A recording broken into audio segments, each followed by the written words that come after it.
Di episode ini saya akan ngomongin spesifik tentang 4 hal umum yang biasanya membuat sebuah bisnis itu tutup atau gagal. Nah, saya ingin tekankan dulu ya bahwa kegagalan dalam proses membangun bisnis itu adalah sesuatu yang wajar ya karena jarang sekali ada pebisnis yang dia bangun bisnis pertama kali itu langsung sukses jadi besar. Seperti Jeff Bezos pendiri Amazon ataupun Mark Zuckerberg pendiri Facebook, mereka itu kan bisnis yang mereka bangun adalah yang pertama kali. Itu adalah sesuatu yang anomali. Jarang sekali. Ya, kalian bisa coba tanya ke teman-teman kalian yang pebisnis ataupun teman dari orang tua yang punya bisnis yang udah jalan lebih dari 10 tahun, ya dan itu memang sustain gitu ya dalam jangka panjang. Coba tanya, itu bisnis pertama mereka bukan? Biasanya ya kemungkinan besar bukan. Makanya kalau kamu dalam proses merintis, bisnis kamu gagal gitu ya pertama kali bangun, ya jangan kecil hati. Memang itu bagian dari membangun bisnis. Ya justru kamu harus kuat. Itu titik utama kekuatan dari si pebisnis adalah pada saat gagal dia harus bisa balik motivasinya, harus tetap membara seperti awal-awal dia pertama kali mau bisnis. Makanya salah satu faktor yang membedakan antara pebisnis yang biasa dengan pebisnis yang sangat-sangat sukses itu adalah ilmu di dalam kepalanya. Ya makanya kalau kita posisi di bawah itu kita harus sangat buas dalam menambah ilmu. Misalnya ada pebisnis restoran yang punya cabang 1000, satunya lagi pebisnis restoran cabangnya 1. Tentu kalau kita bandingin, ilmunya pasti beda, nggak mungkin ilmunya sama. Yang satu mungkin paham tentang branding, tentang marketing, tentang konten, dia paham tentang mekanisme franchise, banyak pahamnya. Yang satunya lagi nggak pahamnya banyak. Jadi kalau kamu posisinya baru mulai atau masih di bawah, ya kamu harus semakin buas menambah ilmu. Karena besarnya bisnis kamu itu adalah refleksi dari isi kepalanya kamu. Nah, 4 hal umum yang bikin bisnis tutup itu yang pertama adalah tidak membayar pajak. Jadi banyak sekali pebisnis yang pada saat menjalankan bisnis, dari awal dia nggak ngurusin pajak. Ya kenapa? Ya dia nggak ngerti, dia ngerasa nggak penting nanti aja deh. Pada saat ada duit baru ngurus. Ya memang pajak ini nggak diajarin ya di sekolah ataupun kuliah. Menurut saya idealnya di sekolah atau kuliah diajarin. Tapi karena nggak diajarin, ya kita harus proaktif. Cari di luar, ikut workshop, bayar course, ya supaya kita paham pajak secara umum. Bulanannya apa? Tahunannya apa, PPh 21 itu apa, ya kemudian dari sisi pajak daerah kalau restoran ada PB1 itu apa. Kita harus paham secara umumnya dulu. Jadi minimal pada saat kita menjalankan kita nggak terlewatkan. Ya, karena banyak sekali kasus bisnis yang tutup karena nggak bayar pajak. Coba kamu Google aja. Bisnis apa tutup karena kasus pajak. Lihat aja coba. Itu karena dia udah jalanin bertahun-tahun, ternyata setelah 5 tahun misalnya, ada tunggakan pajak dari tahun pertama. Itu ngegulung sama sanksinya, dan duitnya nggak cukup. Dari awal pas dia hitung-hitung nggak dia masukin dalam perhitungannya. Jadi margin keuntungannya mepet-mepet, ya udah ini ternyata habis, ya nggak cukup bahkan buat pajak ya, karena ada sanksinya lagi gitu. Jadi pajak ini penting sekali. Kemudian hal umum yang kedua adalah tidak bisa menjual barang. Jadi di zaman sekarang, mudah sekali untuk kita membuat sebuah produk ataupun jasa. Misalnya kamu pengen bisnis skincare. Cari aja di Google, pabrik Maklon untuk skincare. Ada. Kamu tinggal datang bawa uang, kamu bilang, pengen bikin 1000, modelnya kayak begini, packagingnya kayak begini, ya terus tipe-tipenya kayak begini. Itu dibikinin sama dia. Tapi masalahnya kamu bisa jual nggak? Gitu. Nah, problemnya dijualnya, karena jual itu nggak segampang itu. Ada orang yang bilang, Pak, skincare kan industri yang bertumbuh, jualnya pasti gampang. Coba kamu cari di online, berapa jumlah produk skincare yang ada, yang beredar. Itu ribuan, banyak banget. Dan biasanya piramida ya, jadi memang semua penjualan itu kesedotnya ke pemain yang di atas, yang di bawah kebagian dikit-dikit aja. Mungkin ada yang jualnya 50 piece, 100 piece per bulan, yang nggak cukup untuk nutup biaya operasional karena dia nggak bisa jual lebih dari itu. Dan sisanya kesedot sama brand yang ada di atas yang sudah menguasai pasar secara dominan, secara marketingnya. Makanya penting untuk pebisnis memahami tentang marketing, apalagi tentang konten. Karena di zaman sekarang, berantemnya itu di konten. Ya kita tahu tadi produk ataupun jasa gampang dibuat, tapi menarik atensi itu adalah sesuatu yang berbeda. Jadi kalau misalnya kamu baik atau sangat jago dalam menarik atensi, bikin konten yang bisa engage untuk perusahaan kamu, ya kamu akan menang melawan orang lain yang nggak bisa. Karena orang-orang akan atensinya ke kamu. Apalagi produknya sama persis nih, komoditas ya. Skincare ini kegunaannya ini, skincare kamu juga kegunaannya sama gitu. Nah, yang bedain apa? Salah satunya adalah atensinya. Makanya, kamu harus belajar tentang bagaimana caranya membuat konten yang baik. Bisa delegasi, Pak. Betul bisa delegasi. Tapi delegasi butuh biaya. Dan belum tentu kamu ada uangnya kalau mulai dari awal. Kalaupun ada uangnya, kamu juga akan rekrut yang junior. Yang dimana orang ini belum tentu paham-paham banget membuat konten yang baik. Jadi kamu sebagai owner harus turun tangan di awal-awal. Ya pahami buat konten ternyata ada hooknya, modelnya itu yang seperti apa aja. Kemudian yang ada keranjang kuning itu kontennya yang kayak gimana. Frekuensi antara yang nggak ada keranjang kuning dengan keranjang kuning gimana. Yang ditembakin ads yang mana. Itu harus paham sebagai owner. Kemudian hal umum yang ketiga yang membuat sebuah bisnis tutup itu adalah partnernya berantem. Jadi bukan bisnisnya yang bermasalah, tapi partnernya konflik. Nah biasanya ya ini adalah yang berangkatnya dari pertemanan, apalagi yang teman baik. Jadi mereka merasa bahwa ini teman baik banget, udah 5 tahun bareng, udah 10 tahun bareng.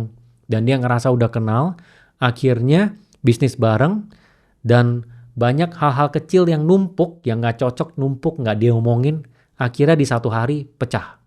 Dan bisnisnya jadi rusak gara-gara ini ownernya berantem. Bukan karena bisnisnya jelek. Dan ini sering kali terjadi ya. Ya kamu bisa lihat di luar ada restoran, saya nggak bisa sebut namanya, yang namanya beda, dalamnya sama. Ya itu udah ada beberapa. Pabrik juga sama, namanya beda, dalamnya kurang lebih sama. Yang tadinya sebenarnya bareng. Gitu. Nah makanya memilih partner itu juga ada caranya. Kita bukan memilih karena kedekatan, ya karena dia teman atau saudara terus jadi partner. Ya bukannya saya bilang pasti nggak cocok ya. Ada juga kok orang yang membangun bisnis sampai jadi besar dengan teman ataupun dengan saudara, dengan keluarga sendiri. Tapi ya ini ada hal yang harus kita perhatikan.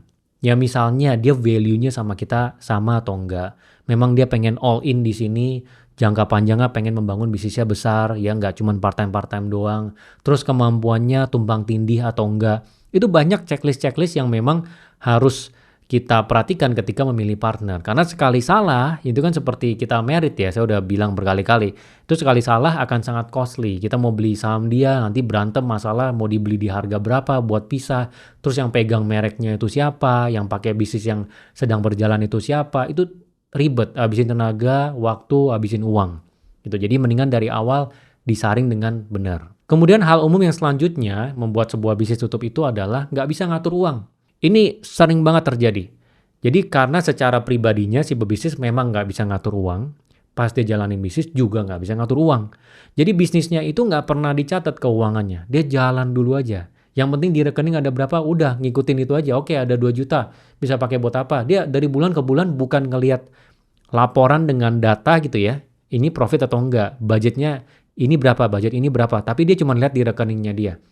Dan yang paling sering terjadi, dia mencampurkan pengeluaran pribadi dengan pengeluaran perusahaan. Jadi dia makainya langsung tuh. Kalau dia pakai pribadi, rekeningnya sama. Rekening buat pengeluaran pribadi dan perusahaan. Kalau dia pakai PT, penarikan ke rekening pribadi dia tuh ngasal. Bukan pakai sistem gaji dan juga dividen. Kan saya udah jelasin ya, paling bagus itu adalah dengan profesional. Kita bekerja sebagai karyawan di perusahaan yang ngambil gaji per bulan. Nanti per 6 bulan, per 12 bulan kita narik dividen. Tapi ada yang nggak bisa seperti ini. Dia tiap kali ada profit, dia tarik aja keluar. Alhasil apa? Bisnisnya kecekek. Pada saat butuh uang, nggak ada uangnya. Dan bisnisnya susah untuk bertumbuh. Ya saya selalu bilang, paling bagus itu bisnis nggak disentuh ya uangnya.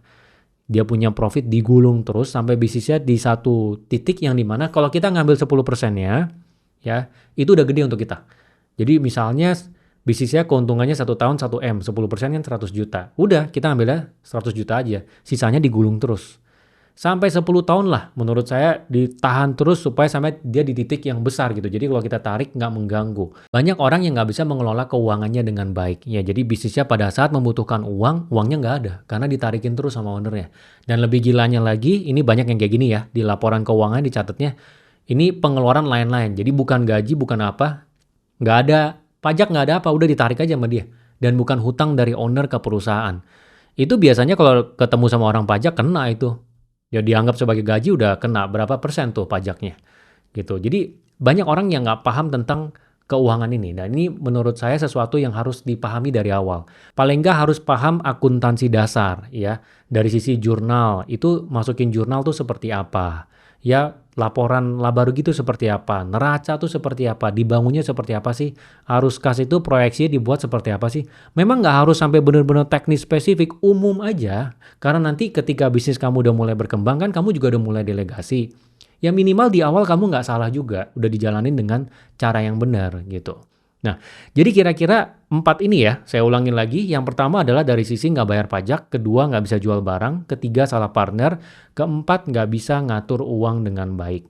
Jadi balik lagi, menurut saya ini semua juga bisa dihindari kalau si pebisnis buas dalam menambah ilmu. Ya sering dengerin podcast, edukasi pebisnis, orang yang salah milih partner kayak gimana, sering ikut workshop terkait dengan keuangan, terkait dengan marketing, terkait dengan konten, terkait dengan pajak, gitu. Nah, kalau misalnya kamu tertarik untuk belajar semua ilmu teknis bisnis, ya sekaligus di satu platform aja, kamu bisa cek aplikasi Growin yang saya bangun.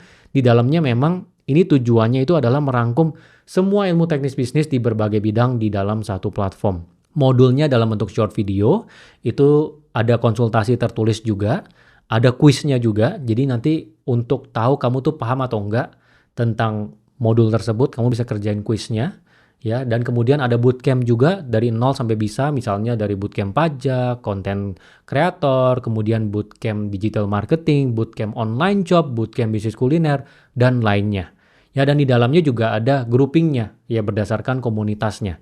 Gitu, nanti silakan kalian cek aja ya di aplikasinya namanya Growin, di Play Store dan juga di App Store. Kalau misalnya tertarik dan cocok, kalian bisa bergabung menjadi member. Tapi kalau misalnya kalian nyari yang gratis di online, ya silakan cari di YouTube ataupun ikut seminar yang gratis-gratis, itu bisa juga. Tapi memang akan butuh waktu lagi ya, menyaring narasumbernya, kemudian harus alokasi waktu lagi untuk ikut seminarnya ataupun workshop offline-nya gitu. Sedangkan kalau misalnya di Growin itu irit waktu. Ya karena memang semuanya udah dikurasi di satu tempat gitu. Ingat ya, kamu tulis apa yang tadi saya ngomongin. Kalau misalnya kurang jelas, silakan dengerin ulang dan eksekusi. Karena percuma kalau misalnya kamu cuma denger doang, nggak ada yang berubah dalam hidup kamu. Semoga membantu ya.